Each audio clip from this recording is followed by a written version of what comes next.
ഷിഹാബ് ചോറ്റൂര് മറ്റേ നരേന്ദ്രമോദിക്ക് നന്ദി പറഞ്ഞിട്ട പോസ്റ്റിന് ശേഷം ഷിഹാബ് ചോറ്റൂര് വീണ്ടും വിവാദമാവുകയാണ്. ഇപ്രാവശ്യത്തെ വിഷയം എന്താണെന്ന് വെച്ച് കഴിഞ്ഞാൽ ആളിപ്പോൾ നോർത്തിൽ എവിടെയോ മറ്റേ പാട്ടൊക്കെ പാടി മറ്റേ നടന്നു പോയ കഥയൊക്കെ ഹിന്ദിക്കാർക്ക് വിവരിച്ചു കൊടുത്ത് നടക്കുകയാണ്. അപ്പം കൂട്ടത്തിൽ അത് ചെയ്യുന്ന വേദിയാണ് തോന്നുന്നു. അവിടെ ഒരു വ്യക്തി സെൽഫി എടുക്കാൻ വരുന്നു. മൂപ്പര് മറ്റേ വൻ സെലിബ്രിറ്റികളൊക്കെ ചെയ്യുന്ന പോലെ മൊബൈൽ എടുത്തിട്ട് ഒന്നും നോക്കില്ല, എടുത്ത് വലിച്ചെറിഞ്ഞു. അപ്പോൾ ഇതെന്താണെങ്കിലും നമ്മുടെ ഇവിടെ കേരളത്തിലെ ആളുകളുടെ കൈ കിട്ടിക്കഴിഞ്ഞു കഴിഞ്ഞാൽ എടുത്ത് വറുത്ത് പിടിച്ച് പോസ്റ്റ്മോർട്ടം അടിച്ച് ഷിഹാബിനെ ഭിത്തി കയറ്റി വിട്ടു. ഞാണെങ്കിൽ അതുതന്നെയാണ് നടന്നത്. ഷിഹാബിന് നല്ല രീതിയിലുള്ള റിയാക്ഷൻസ് കേരളത്തിൽ നിന്ന് ഈ ഒരു വീഡിയോ വെച്ചിട്ട് ഒരുപാട് പേര് കൊടുത്തിട്ടുണ്ട്. കാരണം ഷിഹാബ് എപ്പോഴും ഭയങ്കര സമാധാനത്തിൻ്റെ ഭയങ്കര എപ്പോഴും പടച്ചോനെ പറഞ്ഞ് സമാധാനം പറഞ്ഞ് അങ്ങനെ സംസാരിച്ച് പോണ ഒരാൾ ഇവൻ ആരുടെ ഇപ്പോൾ വലിയ ഔലി, ഇവൻ മൊബൈൽ വാങ്ങി വലിച്ചെറിയാൻ സംഗതി ഒരാളുടെ പേഴ്സണൽ സ്പേസിലേക്ക് ഇടിച്ച് കയറി ചെല്ലുന്നതിനോട് എനിക്ക് പ്രത്യേകിച്ച് താല്പര്യമില്ല. പ്രത്യേകിച്ച് ഒരു സെൽഫി ആയിട്ട് ഇനിയിപ്പോൾ ഒരു സെലിബ്രിറ്റീൻ്റെ അടുത്ത് പോകണമെന്നോ ഒരു നോർമൽ ആളുടെ അടുത്തോ ആരുടെ അടുത്താണെങ്കിലും അയാളുടെ പേഴ്സണൽ സ്പേസിലേക്ക് ഇടിച്ച് കയറുക എന്നുള്ളത് മഹാമോശപ്പെട്ട പരിപാടിയാണ്. അത് ആര് ചെയ്താലും മോശപ്പെട്ട പരിപാടിയാണ്. തിരിച്ച് ആ ഇടിച്ച് കയറി വരുന്ന വ്യക്തിക്ക് അയാളുടെ വരവനുസരിച്ചുള്ള റിപ്ലൈ തന്നെ ആളുകൾ തിരിച്ചു കൊടുക്കുകയുള്ളൂ. ഇപ്പോൾ എൻ്റെ പേഴ്സണൽ സ്പേസിലേക്ക് എനിക്ക് ഇഷ്ടമല്ലാത്ത സമയത്ത് എന്നോട് ചോദിക്കാതെ ഒരാൾ ഇടിച്ച് കയറി എൻ്റെ ഫോട്ടോ എടുക്കാൻ വരുമ്പോൾ ഞാൻ ഇറിറ്റേറ്റഡ് ആണെന്നുണ്ടെങ്കിൽ ചിലപ്പോൾ ഞാൻ ഇതുപോലെ തന്നെ റിയാക്ട് ചെയ്യും. അങ്ങനെ പലരും റിയാക്ട് ചെയ്ത് നമ്മൾ കണ്ടിട്ടുണ്ട്.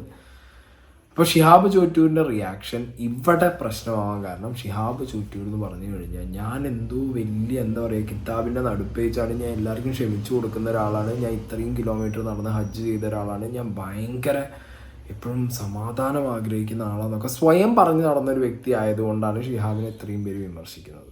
എന്തിനു മൊബൈൽ വലിച്ചെറിഞ്ഞു, ചെയ്തത് തെറ്റല്ലേ എന്നുള്ള ചോദ്യം. അപ്പോഴത്തേക്ക് ഷിഹാബ് എന്താണെങ്കിലും എക്സ്പ്ലനേഷനൊക്കെ ആയിട്ട് വന്നിട്ടുണ്ട്. ഞാൻ എന്ത് പറഞ്ഞാലും ഒന്നും ഇപ്പം മനസ്സിലാവില്ല, ആർക്കും മനസ്സിലാവില്ല. ഇന്നലെ ഒരു ഫോണിൻ്റെ വീഡിയോ വന്നിട്ടുണ്ടായിരുന്നു. ഓരോ വീഡിയോ വരും എൻ്റെ പുറകെ തന്നെ ആളുകളുണ്ട്. ഇന്നലത്തെ വിവാദം സത്യത്തിൽ മനസ്സിലാക്കുന്നവർക്ക് മനസ്സിലാക്കാം, അല്ലാത്തവർക്ക് തെറി വിളിച്ചിങ്ങാണ്ട് പോകാം. അതിനു മുമ്പ് ഞാനൊരു കാര്യം പറയട്ടെ. ഞാനൊരു BJP കാരനുമല്ല. നിങ്ങൾ എന്നെ BJP കാരാക്കാൻ ശ്രമിക്കുന്നുണ്ടെങ്കിൽ അത് നിങ്ങളും റബ്ബുമായിട്ടായിക്കോളി. ഞാൻ എൻ്റെ അസ്തിത്വം പണയം വെച്ചിട്ട് ആർക്കും ഒന്നുമില്ല. രാജ്യം ഭരിക്കുന്ന പ്രധാനമന്ത്രിക്ക് നന്ദി പറഞ്ഞു എന്നതിൻ്റെ പേരിൽ ഒരിക്കലും അല്ലെങ്കിൽ അസ്തിത്വം പണയം വെക്കാനോ ഞാൻ ഉദ്ദേശിച്ചിട്ടില്ല. എന്നെ അങ്ങനെ ഉദ്ദേശിപ്പിക്കാൻ നിങ്ങൾ ആഗ്രഹിക്കുന്നുണ്ടെന്നുണ്ടെങ്കിൽ നിങ്ങളുടെ റബ്ബും നിങ്ങളും തമ്മിലായിട്ടാവുക. എൻ്റെ റബ്ബും ഞാനും തമ്മിലുള്ളത് ഞങ്ങളായിക്കോളാം. എന്ത് വർത്താനം ഷിയാബേ, റബ്ബ് എന്നൊക്കെ പറയുന്നത് എല്ലാവർക്കും ഒന്നല്ലേ, അല്ല അണക്കൊന്നും വേറൊരാൾക്ക് വേറൊന്നും ആകുമോ? അതെന്ത് കഥ, അത് വിട്. സംഗതി ഈ സെൽഫി വിവാദം അതിലേക്ക് വരുന്നതിന് മുമ്പ് തന്നെ ആദ്യം ചെയ്തു വെച്ച പരിപാടിക്ക് പിന്നെയും ന്യായീകരിച്ച് വൈറ്റ് വാഷ് അടിക്കണം പണി. സംഗതി അതിൻ്റെ കയ്യിൽ നിന്ന് പോയതാണ്. ഷിഹാബിന് സംഗതി ഈ ലൈക്ക് അടിച്ചത് നരേന്ദ്രമോദിയാന്ന് വിചാരിച്ച് 4 ആളെ ഷോ കാണിക്കാൻ വേണ്ടിയിട്ട് കയ്യിൽ നിന്ന് പോയി, പണി പാളി. പിന്നെ അതിൻ്റെ മുകളിൽ വരുന്ന എന്ത് ക്രിറ്റിസിസം വാങ്ങി മിണ്ടാതിരിക്കുക എന്നല്ലാതെ ഇത് സെൽഫി വിവാദം പറയാൻ വരുമ്പോൾ മറ്റേ ന്യായീകരിച്ചിട്ട് തന്നെ വൈറ്റ് വാഷ് അടിച്ച് വരണം എന്നുള്ളൊരു പ്രത്യേകതരം സൈക്കോളജിക്കൽ അപ്രോച്ച്. അപ്പോൾ ഇന്നലത്തെ ആ ഒരു ഫോണിൻ്റെ വീഡിയോൻ്റെ സത്യാവസ്ഥ എന്താണെന്ന് പറഞ്ഞാൽ, ആ പരിപാടിയിലേക്ക് ആളുകളെയും വയസ്സായ ഹസ്രത്തിനെ ഉസ്താദിനെ പോലും ഉന്തിയിട്ട് സ്റ്റേജിലേക്ക് ഓടി വന്നൊരു പയ്യനായിരുന്നു അത്. അതിൻ്റെ മുന്നിലത്തെ വീഡിയോ കട്ട് ചെയ്തു വഹാബികൾ, അതിൻ്റെ ശേഷമുള്ള വീഡിയോകളും വഹാബികൾ യുക്തിവാദികൾ കട്ട് ചെയ്തിട്ടാണ് റിയാക്ട് ചെയ്തത്. അതിൻ്റെ ശേഷം അയാളെ ഞാൻ കെട്ടിപ്പിടിച്ച് മാപ്പ് പറയുന്നുണ്ട് സ്റ്റേജിൽ നിന്ന് തന്നെ. അതും വന്നില്ല. അതിൻ്റെ മുന്നേ ഓടി വന്ന് അഗ്രസീവായിട്ടുള്ള ഒരു ട്രൈബൽസിൻ്റെ ഏരിയ, ആദിവാസി ഏരിയ, ബംഗ്ലാദേശിലാണ് സംഭവം. ബംഗ്ലാദേശിൻ്റെ ബോർഡറിലാണ് സംഭവം. ബംഗ്ലാദേശിൻ്റെ 1 കിലോമീറ്റർ അടുത്തുള്ള സംഭവമാണത്. ട്രൈബൽസ് ഏരിയ, ആദിവാസി ഏരിയയാണ്, മുസ്ലിം ആദിവാസി ഏരിയ. അവിടെ അഗ്രസീവായിട്ടുള്ള ജനങ്ങളാണ്, അറിവ് വളരെ കുറവുള്ള ആളുകളാണ്. അവിടെ ചെന്നിട്ട് പരിപാടീൻ്റെ സമയത്ത് 10,000-കണക്കിന് ആളുകളുള്ള പരിപാടിയിൽ ഈ ഒരു മനുഷ്യൻ, പല ആളുകളുണ്ട് അതിലിങ്ങനെ, ഒരാൾ മാത്രം ഉസ്താദുമാരെയും കമ്മിറ്റി ഭാരവാഹികളും തള്ളിയിട്ട് കൊണ്ട് ഓടി വരുന്ന വീഡിയോ നിങ്ങൾക്ക് വരും ദിവസങ്ങളിൽ നിങ്ങൾക്ക് ഒരു പക്ഷേ കാണാൻ സാധിക്കും. അതിനുശേഷം അയാളെ തന്നെ ഞാൻ കെട്ടിപ്പിടിച്ചുകൊണ്ട് ഞാൻ മാപ്പ് ചോദിക്കുന്നുണ്ട്. നിങ്ങൾ അങ്ങനെ ചെയ്യാൻ പാടില്ല, അവരെ ബഹുമാനിക്കണം, ഞാൻ ചെയ്തത് തെറ്റ്, എന്നോട് പൊരുത്തപ്പെടണം എന്ന് പറഞ്ഞ് ആ മൊബൈൽ കൊടുത്തിട്ട് മൊബൈലിന് എന്തെങ്കിലും പറ്റിക്കണമെന്ന് നോക്കിയിട്ട് മാപ്പ് പറയുന്ന വീഡിയോ ഉണ്ട്. അതും വരില്ല. കാരണം എല്ലാവർക്കും ആവശ്യം തെറ്റുകളും കുറ്റങ്ങളും മാത്രമാണ്. ഞാൻ എന്ത് പറഞ്ഞാലും നിങ്ങളെ മനസ്സിൽ കയറൂല എന്ന് എനിക്കറിയാം. പക്ഷേ നിങ്ങൾ മനസ്സിലാക്കേണ്ടത്, ഒരു മനുഷ്യനെ പോലും അൽഹംദുലില്ലാ ഇന്ന് വരെ പറ്റിക്കുകയോ കളവ് പറയുകയോ ചെയ്തിട്ട് ഞാൻ ഒന്നും നേടിയെടുത്തിട്ടില്ല. ഷിഹാബിന്റെ ന്യായീകരണത്തിൽ തന്നെ ഉണ്ട് ഷിഹാബ് ചെയ്തത് തെറ്റാണ് എന്നുള്ളത്. ഇവിടെയും ബാക്കിയുള്ളവർ അത്രേ ഷിഹാബിനോട് പറയുന്നുള്ളൂ. മൊബൈൽ ഫോണ് പിടിച്ച് വലിച്ചെറിഞ്ഞത്, ആ പിടിച്ച് വെച്ചതാണെങ്കിലും ഇറ്റ്സ് ഫൈൻ. നിന്റെ പ്രൈവസിയിലേക്ക് വേറെ ഒരാൾ ഇടിച്ച് കയറി വരുന്നു, നിനക്കത് ഇഷ്ടപ്പെട്ടില്ല, നീ അയാളുടെ മൊബൈൽ പിടിച്ച് വാങ്ങി അയാളുടെ അല്ലെങ്കിൽ ഫോട്ടോ എടുക്കണ്ടെന്ന് പറയുന്നു, അതുവരെ കാര്യങ്ങൾ ഓക്കെയാണ്. പിടിച്ച് വാങ്ങി വലിച്ചെറിയാൻ ഷിഹാബ് ആര്? അതാണ് ചോദ്യം. അയാളുടെ മുതലാണത്, അത് വാങ്ങി വലിച്ചെറിയേണ്ട ഒരു ആവശ്യം, അവിടെയാണ് ആ ഒരു വിഷയം സംഭവിച്ചത്. ഓക്കെ.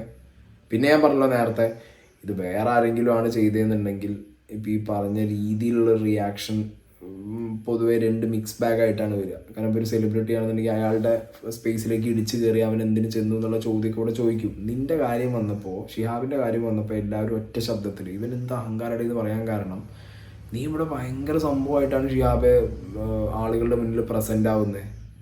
ഷിഹാബ് വന്നിട്ട് അങ്ങനെ ഞാൻ ഭയങ്കര സംഭവമാണ് എന്നൊക്കെയാണ് പറഞ്ഞിട്ടാണ് പ്രസൻ്റ് ആവുന്നത്.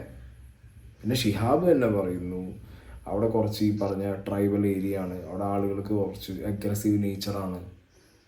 അപ്പം അങ്ങനെ അഗ്രസീവ് നേച്ചറായിട്ടുള്ള ആളുകൾ വരുമ്പോൾ നിങ്ങൾ ഇങ്ങനെയാണോ ഹാൻഡിൽ ചെയ്യേണ്ടത്? അതല്ലല്ലോ ഹാൻഡിൽ ചെയ്യേണ്ടത്. സംഗതി ഷിഹാബ് തന്നെ പറയുന്നു ഞാൻ മാപ്പ് ചോദിച്ചു, അതിൻ്റെ വീഡിയോ വരുന്നില്ല, അതിൻ്റെ ഫ്രണ്ടും ബാക്കും കട്ട് ചെയ്ത് നടുഭാഗം മാത്രമാണ് എയ്ത്തിസ്റ്റുമാർ ഇട്ടത് എന്നുള്ളത്. ഷിഹാബെ അങ്ങനെയാണെന്നുണ്ടെങ്കിൽ ഫ്രണ്ടും ബാക്കും ഇടാൻ ഷിഹാബിനെ ഇഷ്ടപ്പെടുന്ന ഒരുപാട് പേരില്ലേ, ഫ്രണ്ടും ബാക്കും ഇടാൻ പറ. ഇനിയിപ്പോൾ ഫ്രണ്ടും ബാക്കും വന്നിട്ടൊന്നൊരു കാര്യമില്ല. ഷിഹാബ് മാപ്പ് ചോദിച്ചു ആ വ്യക്തിയോട്. That it self shows Shihab തെറ്റ് ചെയ്തു എന്ന് ഷിഹാബ് തന്നെ അഡ്മിറ്റ് ചെയ്തു. നല്ല കാര്യം. തെറ്റ് ചെയ്തു എന്നുള്ളത് അഡ്മിറ്റ് ചെയ്യുന്നതും ആ തെറ്റ് തിരുത്തി മാപ്പ് ചോദിക്കുന്നതും നല്ലതാണ്. ഇപ്പോൾ ഒരു മൊബൈലോട് മേടിച്ചു കൊടുക്ക്, മൊബൈൽ മേടിച്ചു കൊടുക്കാമല്ലോ. എന്താണെങ്കിലും അവിടെയുള്ള ആളുകൾ മൊത്തത്തിൽ ഷിഹാബിനെ പറഞ്ഞു വയ്ക്കുന്നുണ്ട് കുറച്ച് മണ്ടന്മാരാണെന്നുള്ളത്. അത് ഷിഹാബിനെ വിളിച്ചിട്ട് അവിടെ മറ്റേ നടന്നു പോയ കഥ. ഷിഹാബ് അതിനൊരു തള്ളാണ് തള്ളിക്കൊണ്ടിരിക്കുന്നത്. ഇടയ്ക്ക് ഫുള്ള് നടന്നിട്ടൊന്നുമില്ല. ഷിഹാബിന് തന്നെ അറിയാം ഇടയ്ക്ക് ഫ്ലൈറ്റിൽ കയറി പോയിട്ടൊക്കെ ഉണ്ട് എന്നുള്ളത്. ഇനി കൂട്ടത്തിൽ മറ്റേ പോണ വണ്ടിക്ക് ഒരു ഉണ്ട് എന്ന് പറഞ്ഞാൽ മാതിരി ഞാൻ കംപ്ലീറ്റ് നടന്നു എന്നുള്ളതൊക്കെ അവിടെയുള്ള മണ്ടന്മാരായിട്ടുള്ള വ്യക്തികളെ നിങ്ങൾ വീണ്ടും മണ്ടന്മാരാക്കാൻ വേണ്ടി പറയുകയാണെന്നുണ്ടെങ്കിൽ പറഞ്ഞോ, നോ വറീസ്. പക്ഷേ കേരളത്തിലുള്ള ജനങ്ങൾ ഇത് കണ്ടു കഴിഞ്ഞാൽ റിയാക്ട് ചെയ്യും. അതുകൊണ്ടാണല്ലോ കേരളത്തിൽ ഈ പരിപ്പ് വേവാത്തോണ്ട് അങ്ങോട്ട് വിട്ടത്. നടന്നു പോയതൊക്കെ നല്ല കാര്യം. അന്ന് ഒരുപാട് സപ്പോർട്ട് ചെയ്തിട്ടുണ്ട് ഷിഹാബിനെ. പക്ഷെ തിരിച്ചു വന്നതിന് ശേഷം സ്വയം പ്രഖ്യാപിത ദൈവമാവാൻ നിന്ന് കഴിഞ്ഞാൽ നല്ല രീതിയിൽ വിമർശിക്കുന്നും പറഞ്ഞിട്ടുണ്ടായിരുന്നു.